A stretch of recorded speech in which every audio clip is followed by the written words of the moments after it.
और अब बात करते हैं पश्चिम एशिया की, जहां तनाव लगातार बना हुआ है और इजराइल जो है अपने हमलों का दायरा लगातार बढ़ा रहा है। पहले गाजा तक सीमित था और अब लेबनान में हिजबुल्लाह के ठिकानों पर हमले हो रहे हैं और उधर अब यमन में हूती के जो ठिकाने हैं हूती लड़ाकों के, उन पर भी हमले हो रहे हैं। हमारे सहयोगी उमाशंकर सिंह मैप के जरिए बता रहे हैं कि कहाँ किस तरह इजराइल ने अपना दायरा फैलाया है। इज़राइल किस तरह से अपने हमले का जो दायरा है वो बढ़ाता जा रहा है, ये हम मैप के ज़रिए आपको बताने की कोशिश करेंगे। इज़राइल जो है वो लेबनान पर हमले तो कर ही रहा था, दक्षिणी लेबनान में कर रहा था, इसके अलावा बेरूत के दक्षिणी इलाके में कर रहा था, लेकिन पहली बार उसने बेरूत, मध्य बेरूत में जो है वो हमला किया है और यहाँ एक रिहायशी बिल्डिंग को निशाना बनाकर हमला किया गया। इसमें शुरुआती तौर पर 2 लोगों के मारे जाने की खबर आई, 16 के घायल होने की खबर आई। बाद में मृतकों की तादाद जो है वो बढ़ी।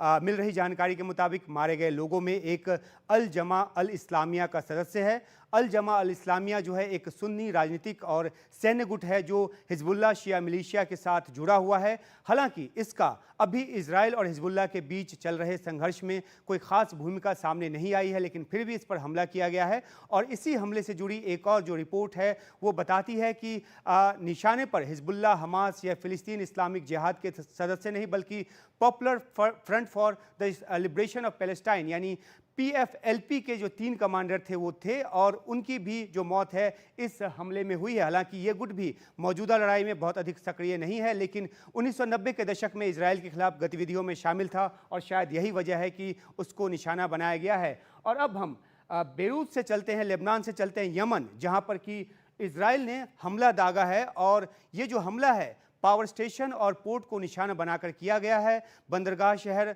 हुदैदा पर हमले के बाद जो आग और धुएं का बड़ा गुबार जो है वो देखने को मिला। यहाँ बिजली चली गई और साथ ही लोगों को भारी कठिनाई का सामना करना पड़ा।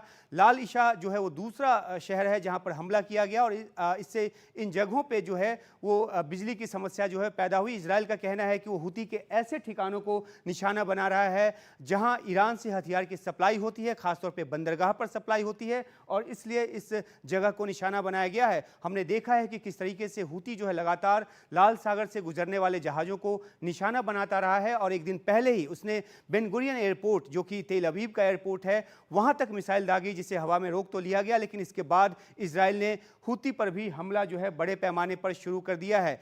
और साथ ही साथ अगर हम एक और आपको जानकारी दें तो अमेरिका जो है, अमेरिकी सेंट्रल कमांड जो है उसका जो फोर्स है उसने सीरिया के ठिकानों पर जो है वो हमला किया है, जिसमें 37 जो आतंकवादी है उसके मारे जाने की खबर आई है। ये जो हमला है आईसिस और अलकायदा से जुड़े संगठन हुर्रास अल दीन के आतंकियों को निशाना बनाकर किया गया है। रिपोर्ट्स ये भी आ रही है कि सीरिया के राष्ट्रपति बशर अल असद के भाई माहिर अल असद के दमिश्क के ठिकाने पर भी हमला किया गया, जिसके बाद से माहिर के साथ कोई संपर्क नहीं है। माहिर जो है वो सीरियाई सेना के 4th डिवीजन का कमांडर है। तो अमेरिका जो लगातार जो है जो कि अलकायदा और आईसिस को निशाना बनाता रहा है, उसने 23 सितंबर को भी हमला किया, 16 सितंबर को भी हमला किया और जो ताज़ा हमला किया उसमें 37 लोगों के मारे जाने की, जो 37 आतंकवादियों के मारे जाने की जो जानकारी आई है। तो पूरा जो इलाका है, खाड़ी का इलाका, वहाँ पर किसी न किसी रूप में हमले हो रहे हैं। हमास के बाद इजराइल ने हिजबुल्लाह को निशाना बनाना शुरू किया और अब हूती तक वो पहुँच गया है